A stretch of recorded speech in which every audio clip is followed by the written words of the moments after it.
Boom! Welcome to History of Mr. Williams. So what we're going to be doing in this lesson is looking at lesson 25, which is the extermination of the buffalo and its consequences on the Plains Indians. Now, admittedly, this lesson is actually really straightforward, and it kind of just consolidates a lot of the knowledge we've already seen in other lessons and brings it into one place and just links it back to the Plains Indians. I think a lot of the stuff you'll see in this lesson you already do know, but it's just bringing it together.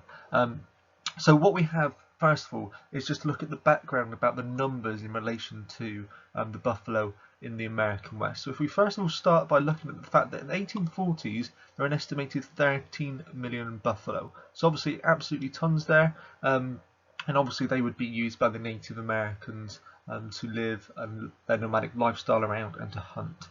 We have by 1883 buffalo hunters were complaining that there were no more buffalo to hunt. So in fact if we look at the year 1885, just 200 buffalo had survived. So when we compare that to 13 million, they had been absolutely decimated. And it's been estimated that over 25 million buffalo were killed across the 50 years there.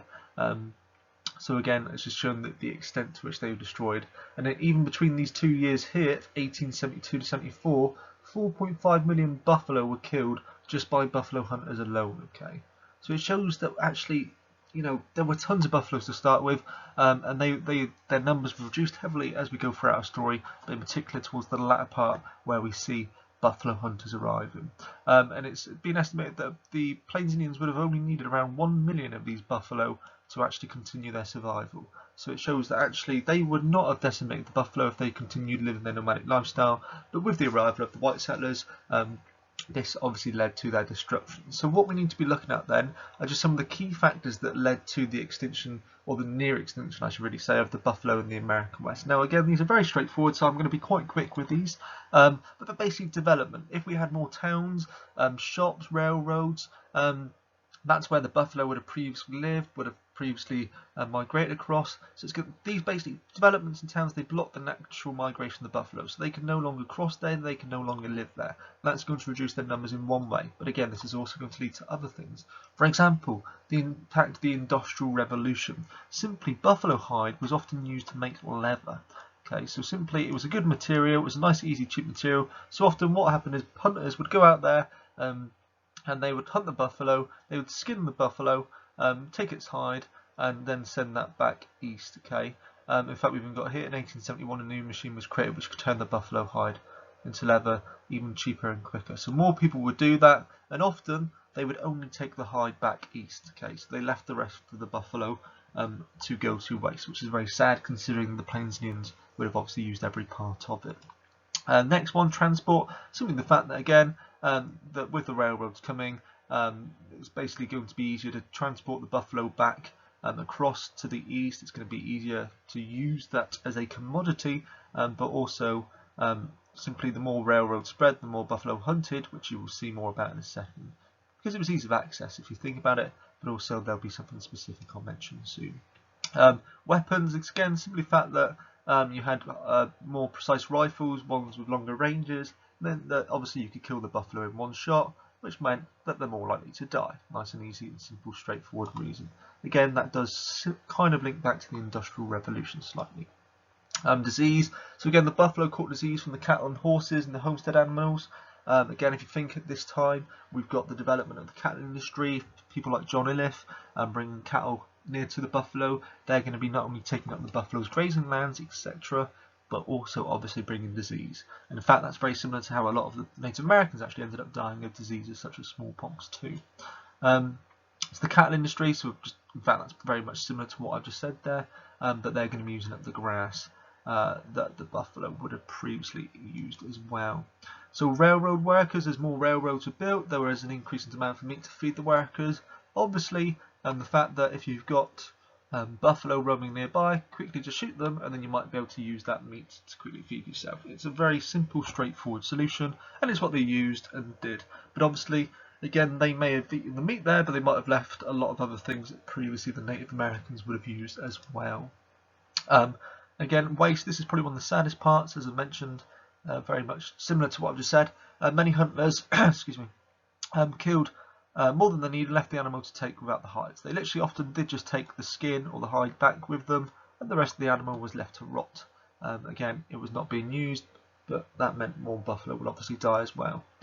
Sport, again, railroad companies often advertise that if you go on this railroad, this journey, you can actually shoot the buffalo from inside the carriage. As you're going along, it's like a little bit of a game, see how many buffalo you could shoot. It was simply just a sport, something that you would do for enjoyment. And obviously more people did that, the more buffalo they shot, the more died. And therefore what we need to look at is, well, hang on, if that's what led to the buffalo dying, well, first of all, what are the negative impacts going to be in terms of the Plains Indians? And then we'll look at how actually this benefited the government as well. But again, what I'm about to say is hopefully very, very straightforward by this point. So obviously, first of all, as long as there were buffalo, the Plains Indians might often have resisted going onto reservations because they were able to live their nomadic lifestyle. Now, if buffalo were taken away from them, therefore they might not have been able to live their nomadic lifestyle, had to rely upon the American government. And that is what happened, as we'll see. Buffalo hunting rights for the Plains Indians ended once the buffalo had gone, so these rights were lost forever. So obviously they couldn't go outside of reservations to hunt buffalo, as they might have done previously, because there simply were no buffalo. Without the main food source, again, they had to either assimilate or die. So this is the key word you might remember from the last few lessons. So simply where they had to learn how to become like the white man. They had to learn how to farm. They had to learn how to basically become like the white man in every single way. Otherwise, they would die. This therefore made them less independent. They had to rely upon the white man's methods. They couldn't rely upon their traditional nomadic lifestyle methods, for example. They had, and like I said there, not only did they have to rely upon the white man's methods, but often more so when they were on the reservations, they had to rely upon the food that was promised to them by the American government under treaties such as First and Second Fort Laramie Treaty. Now, often, as we've seen, that is where the American government ended up failing to pay those subsidies or the annuities of food, and therefore often did lead to revolt. But it meant that the Plains Indians were now less independent, as we've already seen. And if they're less independent, that therefore means that they're going to have to rely upon the American government, as mentioned here. So the next one we've got is they lost their traditional hunting skills. So even if there were buffalo there, obviously a lot of Native Americans on the plains, on the reservations, they might have lost their skills, but obviously the less buffalo there were, the less they could practice those skills, therefore the more they had to rely upon the American government and become like them to assimilate. So the American government were absolutely achieving their plan. They were making the whites, making the Native Americans assimilate, or they would die. So therefore, the American government were actually achieving what they wanted, as I mentioned here. So areas without the buffalo made railroad building easier, so it was in their interest. Get rid of the Native Americans, get rid of the buffalo, and therefore you could use that land and you could build across it. And obviously if you build across it with the railroad, that's going to lead to all of the negative consequences we've seen here. For example, the fact that it was used for sport, etc. And then also, without the buffalo, cattle ranching become even bigger and make more money again. So that led to, again, very much a similar point of what we've seen here with the spread of the cattle industry. So the American government was benefiting from all of these changes. And then finally, without the buffalo, it was easier to control the lives of the Indians, as we've seen here.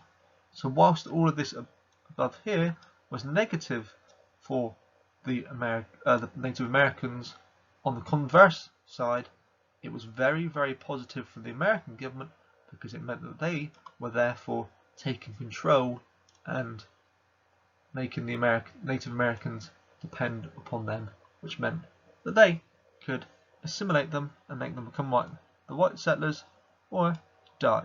And that therefore is just showing the impact and the importance of the buffalo on the Native Americans, and how actually with the removal of those buffalo, it's obviously going to impact the Native Americans in an extremely negative manner. But on the converse side, it's going to be very positive for the American government, as it's exactly what their aim was.